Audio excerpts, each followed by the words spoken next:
You know it's all about DTFC.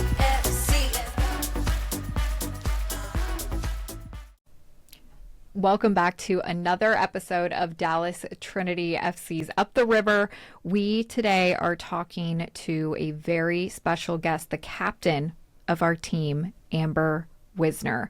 Where on today's episode, we are going to be honoring her career. In just a few weeks from now, we will be doing a very special celebration for her at our game on May 16th.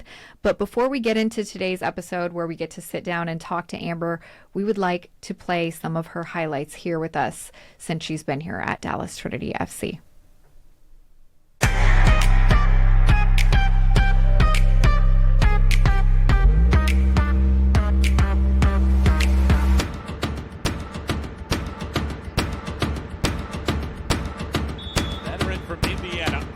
Amber Brooks steps up, punches this ball to the right, and she hits the net.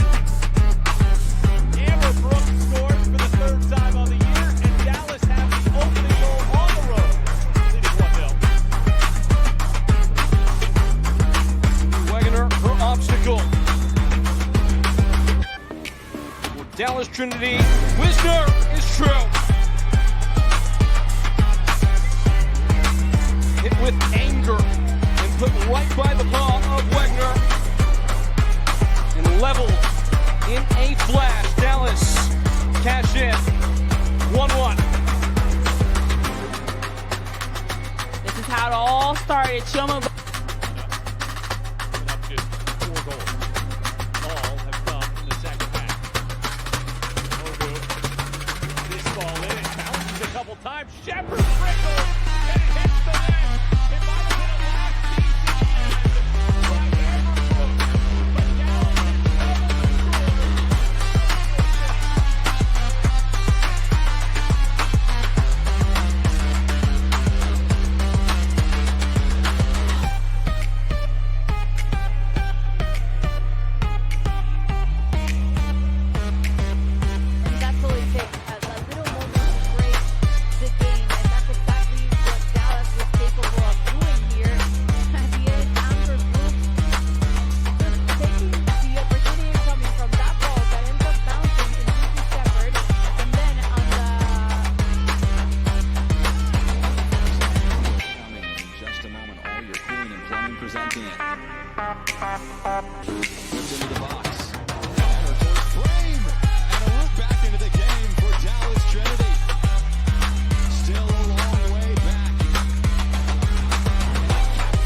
Welcome back to another episode of Dallas Trinity Up the River. We have a very special guest with us today, your captain, Amber Wisner. And we also have Trip Neal in the studio. We're about to have a really fun conversation today. Amber has been the captain of this team, and we are just so happy to have her in the studio with us to give us all of the details on the season and tell us her story as well. Yes, I'm excited for the conversation. Let's do it. Trip, going into when you first brought Amber here to Dallas and wanted her to be the captain of this team, just give me the little backstory of how that all came to fruition. Yeah, and Amber can share her version of it as well. But, early on in building out prospective players to add to the roster, Amber had reached out, and she followed up immediately with a reference as well, a phone call from her coach at UNC, Anson Dorrance, the legend, the one and only, and he basically said, look, you guys, you need to sign her now, make her your captain, build your roster around her. And so obviously, strong resume, a ton of experience. We had a good conversation as well, and then with Anson's endorsement, you can't walk away from something like that. So, we've been so lucky that she's decided to extend her career with our club and be the foundation, first ever signed Dallas Trinity player. Has played every single match, every single minute. Just continues to make history and open eyes and drop jaws every match, every step of the way. So we're excited about the celebration ahead, and excited about this conversation to really kind of honor her career and learn all about it. Amber, when you first got signed here to Dallas Trinity FC, like how did that kind of start for you? Did you want to come out here to Dallas? What was like that target for you? Well, it goes way further back than that. My first introduction to Dallas, professional soccer was when I played for the Houston Dash, actually, and Hurricane Harvey hit. And we had a home game scheduled against the Seattle Reign.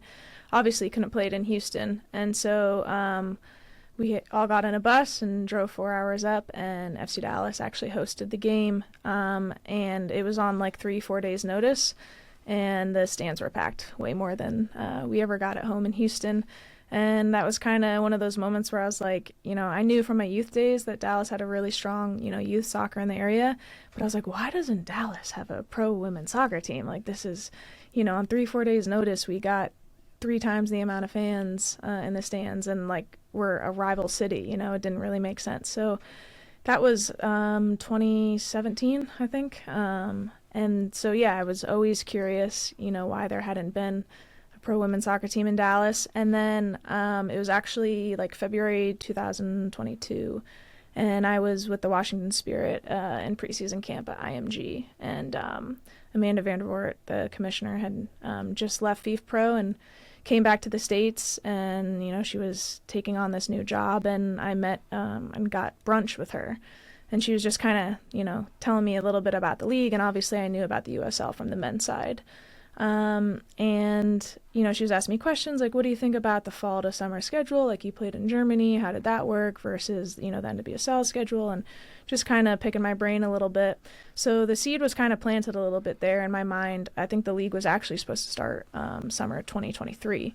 And then it got pushed back a season, and it kind of just aligned with when I was a free agent in the NWSL, and didn't really get much traction there. And so I kind of had some time to think about whether this might have been the right time to retire or what I wanted to do going forward. And so I was kind of putting out feelers both in terms of as a player, but then also what I thought I might want to do post-playing career. And even before that, Amanda had mentioned Dallas specifically as one of the clubs that she thought that would be professionally run and take care of players, and so I found Tripp on LinkedIn, and I think I messaged him. I think I said, obviously, like, hey, I've been a player, but I'm looking to transition into like more of a front office role. Like, have you hired any staff, like specifically like a GM yet? And he got right back to me and was like, yeah, actually, we just hired Chris Petroselli, which I had obviously heard of Chris throughout, college and pro ranks. I knew he had just left Chicago. So I was like, oh, that's actually a pretty good hire. And at the time, they were talking to another candidate to be the potential head coach I'd actually already worked with. So I was like, oh, like, these are some formidable hires. Like, this could be. And he was like, do you have any interest in playing? And I was like, yeah, I mean, I'm not interested in playing, but I also think this might be a good pivot time, like, and so yeah, just started talking to Tripp and then Chris about playing, and I think had conversations mostly with my now husband, and he was very much like, I think you need to keep playing. You have your whole life to have another job, and you don't want to look back in 5-10 years and say, I didn't end on my terms and kind of have regrets in that sense. So, just took off and, had some conversations. I think I signed, and then I came out for the, grand reveal about the, team name, and, went to dinner with the Neals, and I knew right then, I was like, this was a good decision. I felt like I vibed with the family, and, ever since, we packed up our car, and at the time we only had Henley, and we cross-country road tripped to Dallas, and it's been home ever since, almost 2 years now. Okay, back to this LinkedIn message real quick. When you got this message trip, did you think you were like, oh, wow, she could be great, potentially like front office staff or anything? And then did you dive into her past and the playing career, and where did it come to she's going to be the captain of our team? Oh yeah, no. I mean, I knew her as a player, but then obviously you've got UNC on your resume, and then you've got advanced degrees over in Europe on the sporting side that she was going through. And it was like, okay, I think she's qualified for either role here. Where can we use her best? And obviously with no players signed, it was very obvious that this is going to be a match on the field first and foremost, and so that's what we tried to work out with her, and I'm glad that it has worked out. For you, Amber, making the decision to come out here and play, what has it been like for you, just being able to lead this team as a whole? How would you describe your time here in Dallas? Yeah, I think, my mentality heading into it was very open to anything and everything. I think, I've been in the game long enough and at so many clubs and different leagues that if you go in there with like set expectations, you can be disappointed. And so again, I knew I was very comforted from what I knew a little bit about the Neals and people that I respected in the game. And so I knew it wasn't going to go poorly, but you just kind of set yourself up to not be let down a little bit. And so, I think everything really has exceeded my expectations. I think, again, like on the field, I think a little inconsistent for what I would prefer, but I understand that, a majority of the roster is young, and consistency is something that it's very difficult. And that's, why pros don't make it 12, 13, 14 years. And it's not, the journey is not for everyone. And so I think, just knowing what I could bring to this club, I think, something people would describe me as being consistent, being available. And I think just being able to be that presence through the ups and the downs. And but I mean, I think if you had told me, 2 years ago when I signed, like, would I have had the positive experience that I had? I probably would have said, hey, like, I'm hopeful, but I definitely would not have thought that, I think from a club perspective, on and off the field, that we'd be where we're at, and, be in a position, for me, obviously on the field, winning a championship is the end goal. But I think outside of that, the relationships and just the experiences that I've had have been really great. Give us a day in your life. Like if you have an off day, Mm-hmm. and we talked about this, you had one yesterday. Mm-hmm. Give me an off day for you. Well, Jay and I live all the way out in Salina. So we drive. we live in, I think your native Texas would not call it the country anymore. It's becoming very developed. But for us, we have a nice backyard for both of our dogs, and there's a horse farm behind us. We only have one neighbor, so it's peace and quiet for us, which is nice. A lot of people think I'm crazy for having the commute that I have, but it's actually, I found to be really nice, because by the time I get home, if it was a frustrating practice or game or anything, I've already, digested it all. And when you've got two cute dogs that greet you at the door, everything else kind of just fades away. So, big on getting maximum sleep. The dogs don't let us sleep in too much, but coffee is always first thing. We have a pretty good latte machine. I'm more of the mocha kick Jay's on. He actually takes a quad shot in the morning, so Wow. with a latte. But yeah, four shots of espresso.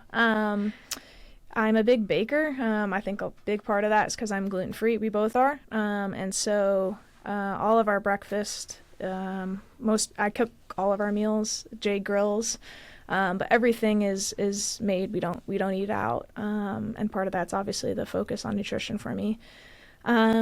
Usually a long walk with the dogs, or just lots of play in the backyard. Big into reading as well, and I have a strict 8 p.m. phone goes on airplane mode.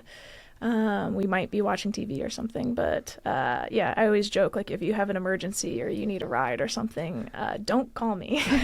It'll go straight to voicemail, and I'll, so yeah, I'm pretty, I think by most standards, people would say it's kind of boring. But I think, on game days or even training days, like, you're so much about, I think, preparing for the actual training or the game is in that preparation. And so I think athletes get a lot of, oh, well, you're only training 2 hours a day, and then, maybe an hour. And it's like, no, like, the entire 24 hours, you're trying to set it up so that you can, replicate that the next day and then perform at a high level for the game day. So, yeah, a lot of what I do is, physically, mentally, like, setting me up for success day in and day out. So it might be boring to most, but for me, it's kind of off the pitch. On the meal side, when you're setting Yeah. yourself up for success in season, because you said you like to cook, Mm-hmm. what's your go-to, like, in season, and then what's your, like, out of season?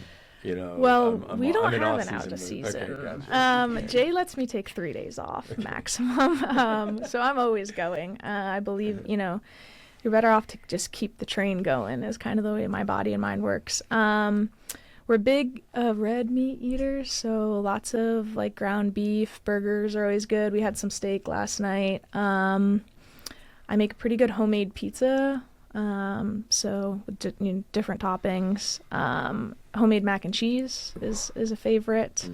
That sounds great. But yeah, a lot of red meat, a lot of grass-fed dairy, cheese. So yeah, that's kind of, again, everyone's different. Everyone's body is different. But for me, that's kind of what fuels me best.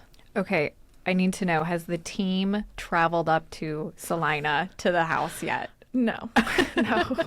And to be honest, I don't know if that's a big invite. Like, that would be interesting for sure. No, we're actually, when for the last home game, my mom and my dad's best friend and his wife are coming in, and we are going to do, like, a little cookout the night before. But we eat at the island or on the couch. We don't even have, like, a full-blown kitchen table in the house. So I'm actually, like, renting a table and chairs so that we can have, like, a proper, whether it's inside or outside. But no, we haven't had it. No one knows where we live.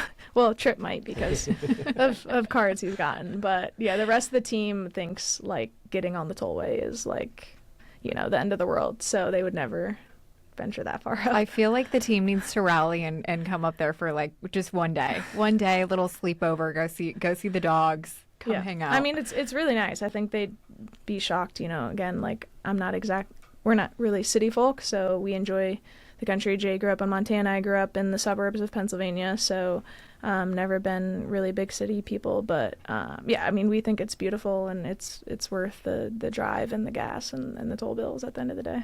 Yeah. I'd love to hear more about your youth soccer experience and how that all started for you, how you really got into the game and grew your love for the game as a whole.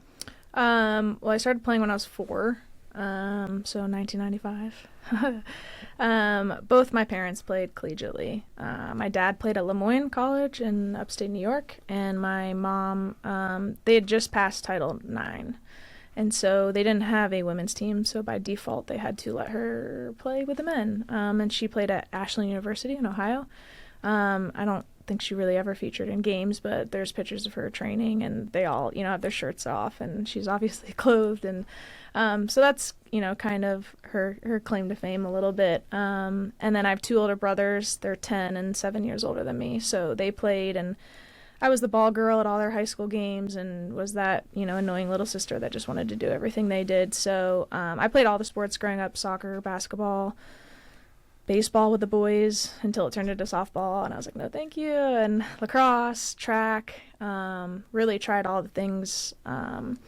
And yeah, I think, soccer kind of just stuck for me. I think also like at the time, you're talking like the late 90s, that was like a viable path. I think it was starting to become, and very popular after the 99 World Cup, and more resources were in. I wasn't tall enough for basketball, and lacrosse was just not enough aggressiveness in it for me. So I think I was about 11. I started doing, state ODP for Eastern Pennsylvania, and I had a coach that basically pulled my mom and I aside and was like, hey, like Amber's like very good at soccer and athletically and physically, she just dominates, but in a couple of years that'll even out, and she needs to make sure that the technical side of her game is at the same level. And so my mom, I remember in the car ride home, was like, hey, like if you want to take this serious, like your dad and I will we'll invest in this, we'll find a trainer for you,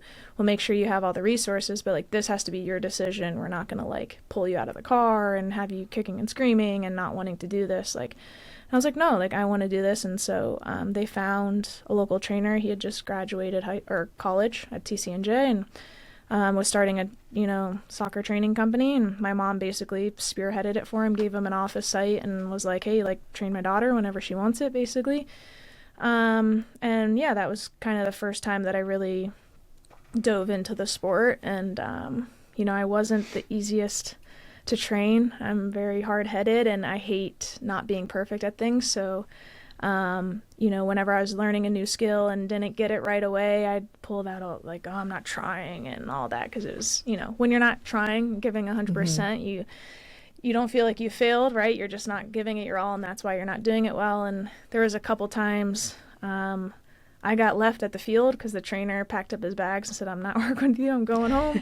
And my babysitter would come pick me up and like, where'd he go? I'm like, oh, he just left like a minute ago, and I've been there for like 30 minutes. And funny thing, they actually got married. My soccer trainer and my babysitter got married, and they have 3 kids. Yeah, so kind of played matchmaker there. And then as I got into high school, it started doing speed and agility and some strength training, and I joined a great club called Arsenal World Class. I think they're just World Class FC now, actually out of Teaneck, New Jersey. So it was an hour and a half, hour and 45-minute drive each way. But had this great coach, Kaz. He actually came to our game in Brooklyn last week to see me play one last time. And we were everything that a developmental club should be, just constant playing. He would bring boys and men's into the environment, and we'd have to compete against them and play so much faster because we were playing against, them. And we had orange T-shirts. We didn't even have full-blown jerseys. We went to all the second-class tournaments, you would say. And somehow we still, would win states, win regionals. We played, at Frisco in the national championships in, I think, 2007. And, sent every girl to college that wanted to. And so, yeah, that was just a great, I don't think I realized, like, at the time. But now looking back, I'm like, wow, like, that's what club soccer should be. So that was all my high school. We played U18 every year too, and that's actually why a national team coach recommended them to me, because they're like, hey, like you're only 14, but you're going to go play against 18, 17, 16-year-olds, and again, they're physically, mentally sharper, and you're going to have to figure out how to play faster. And, eventually evened out that I was a senior playing with seniors, but just again, I think I had a lot of great, whether it was coaches or like, club coaches or just national team coaches or people I think that, took an interest in me, that were giving me really good advice and giving my parents good advice. And then obviously their willingness to, financially and time and effort invest in me for sure. So I had a very, I would say privileged childhood and given all access to everything that I needed to succeed. At what point were you like, I want to pursue this on more of a long-term level and playing professionally at some point one day? I mean, I think the 99 World Cup was the first time I realized, like, oh, like we have a U.S. women's national team. And then, 2000 was when the WUSA started, and I played actually for the Philadelphia Charge, like their youth team, select team. And actually, Mark Krikorian was the coach, and he's good friends with Chris, and he was my GM at Spirit, so it kind of went full circle. But I think, having that professional league, we were season tickets. I went, had everyone's autograph, everyone's jersey. I was that. Like, I think back at it, I'm like, oh my gosh, I was that, like, little girl that was, like, begging for every autograph, and just every event that they had, my mom and I would get in the car, drive down to Villanova, and we'd be there, and, Hope Solo was on the team, and Marinette Pichon, and just Kelly Smith, and so I think... Who did you look up to? Like, which player... national All-time team fave, or otherwise? Yeah, I'm curious. For, the national team or charge? I mean, national team, I think, obviously that Brandi Chastain moment, and, she was obviously, a defender, and at this point I was... played midfield for club, forward for height, I played all the positions, but, everyone would have said, Mia Hamm, and, obviously I was like, yeah, Mia, but, and then I think Michelle Akers as I got older, and I realized, kind of how badass she was, and the trials she went through, from a health standpoint, and just kind of the way she played, I was like, oh, I play like her, kind of, so... Yeah, I think they were even Lori Fair, because she played for the Charge, and so I got to see her play locally. But I think seeing the WSA was there's a pro league, this is a legitimate career. But I mean, I think from it, even when I was 7, I think I was hey, I'm going to North Carolina, and I'm gonna play pro, and there wasn't North Carolina existed, they were winning national championships, but there was really no pro league. And obviously the WSA came and went, and then the WPS as I was in high school, and we actually, at my mom's house, hosted the coaches for the Sky Blue team. They lived at my house. And so, and then I had some older friends that were, rookies in that league, and I was in college during that, so my mentality was very much oh, I'll go play in the WPS, and then that folded the spring heading into my senior year of college, so it was a quick shift to... okay, if I want to play professionally, I'm going to have to go to Europe, which I was fine with. And so, I headed into that senior semester, and I needed to take 19 credits in order to graduate a semester early. And so, and in my head, Ashlyn Harris and Allie Krieger, they were all playing in Germany. And so I was like, oh, that sounds like a good way to go. And so I took German 101 because it was 4 credits, so it helped me out there. And then I was like, oh, I might as well learn a little bit. Mm-hmm. And, shortly thereafter, again, through ODP Europe, actually, I had a connection to someone. He was kind of like a pseudo agent, and he connected me with Bayern. Just kind of went from there. How do you say horrible call in German? Oh, no. I would just Scheiße Cherie. But, no, I didn't learn. I wasn't yelling at the referees as much in Germany, let's just say. But actually, I think they might have been a little bit better. So. What were the crowds like over there?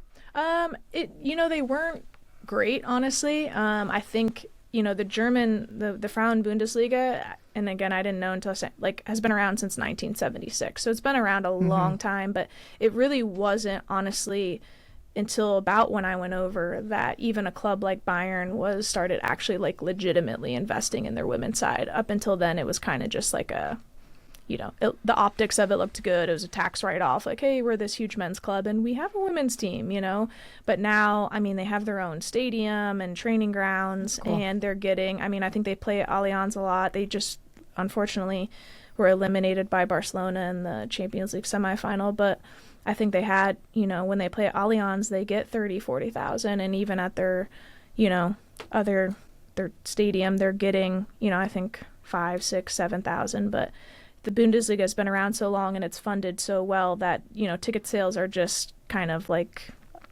net positive to them. They are not relying upon them to survive.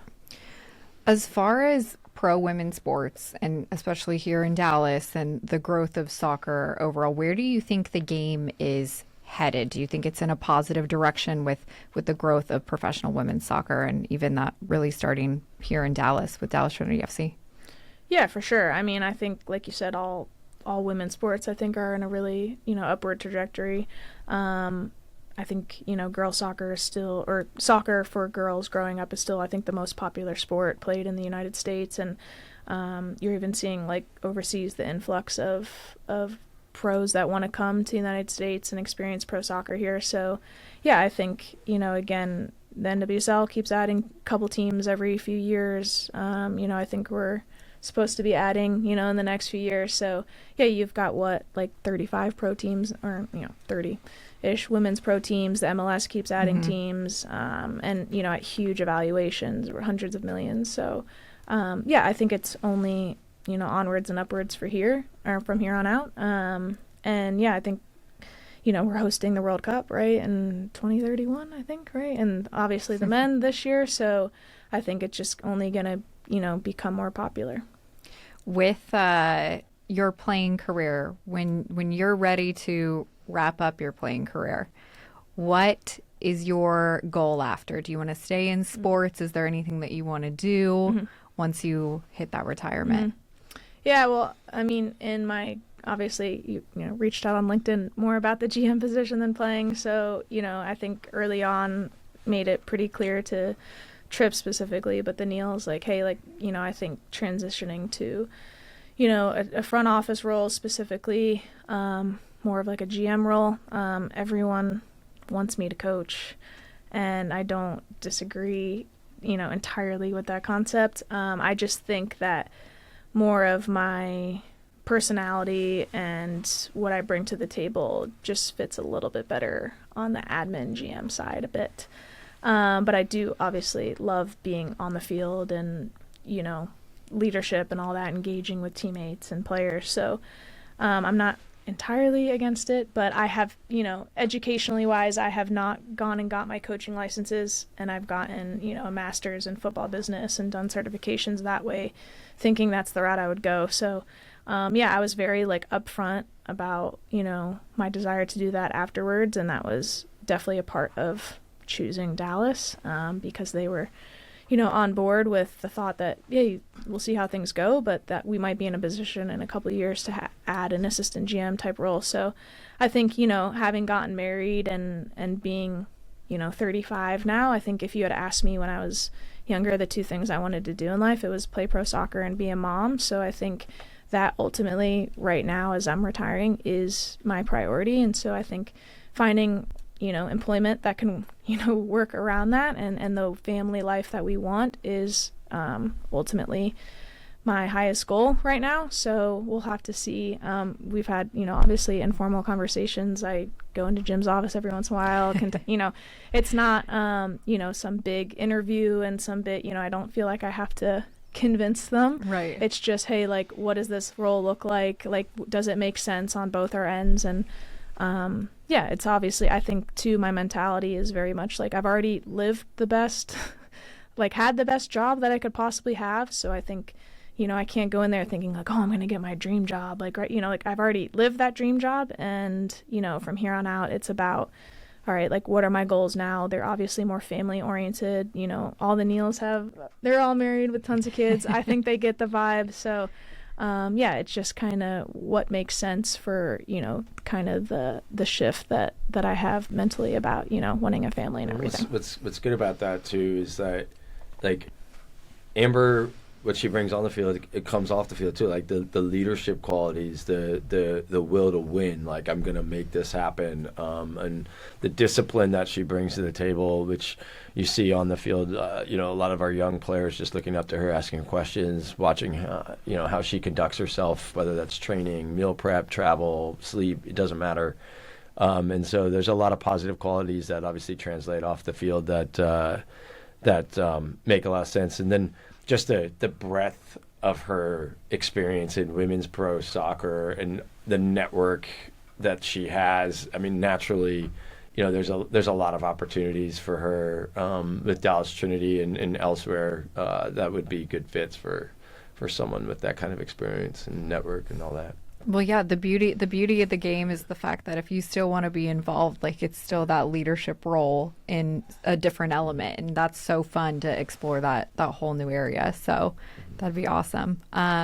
Any off-season plans? Any vacations?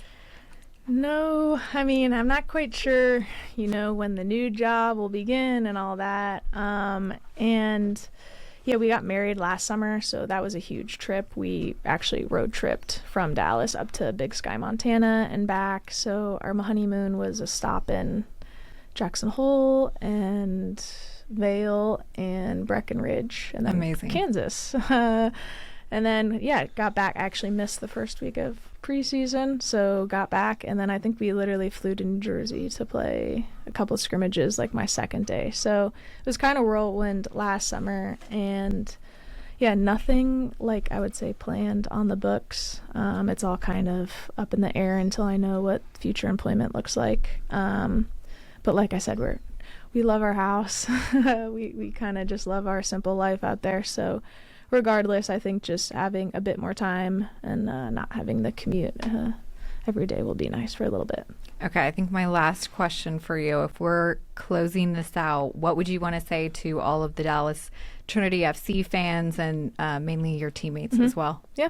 Well, I mean, I think it's been obviously a privilege to lead this team to wear the armband. I don't take that lightly. I know a lot of the captains I've played under have had a huge influence on me, and they're the first person you look to. So I hope, I've represented this club on and off the field as best I can. I know sometimes that meant getting after the referees a little bit much or being a little animated, but I think at the end that's just me fighting for, wanting to win so bad and fighting for my teammates. So it's been a privilege. I think there's a lot to say. I've been trying to write it all down and think about it, but I appreciate the fan support. Obviously, I hear the latest "Walking in a Wisner Wonderland." That's a really cool cheer. I've never really had my own cheer, so that's been really great. And I think just getting to meet the fans at the season ticket events and putting names to faces and the podcast that they have and seeing the watch parties that they have for away games. It's really special. And again, like I think it's so great that we obviously I have teammates that are local to Dallas, and when I grew up, again, I had the charge, but for a lot of my career, like even now, right, there's not a team in Philly that I could go play for. I can't play for my hometown club, and so I feel like I've kind of adopted Dallas as that, and I think my husband and I both fit the Dallas mentality and attitude, and it's been really great. I think I was very intentional about choosing to come play here.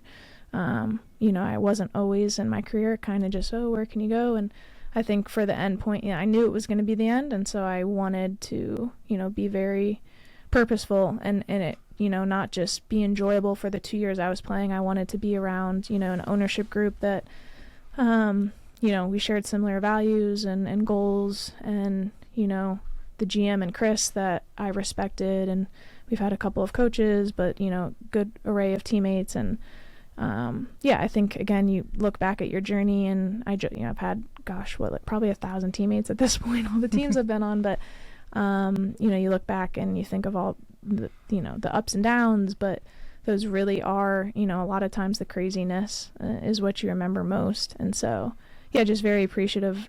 I wouldn't be here without all the great times and all the people who really poured themselves into me. So just really at a very happy place. I'm glad that ultimately it's me calling my own shot. I know a lot of professional athletes don't get that opportunity. It's thrown on them via injury, or they're not offered a contract or whatever. And so I think 2 years ago that would have been me, and so I think to sit here 2 years later and say everything hasn't gone perfect and we still have something to achieve, but to be fully healthy and happy and have met the people that I have just in the past couple of years that hopefully I stay friends with and remember for a long time. That's really all you can ask for at the end of the day. Well, Amber, thank you so much for being with us today. It's been an honor chatting with you about your career, and we're excited to see what the future holds for you here hopefully with Dallas Trinity FC. Yeah, we'll see. Thanks. Still got some unfinished business too. Yes. 299 and 300 coming up, and Yep. Hopefully we can extend that beyond. So Yeah. thanks, Amber. Appreciate you. Thank you. Thanks.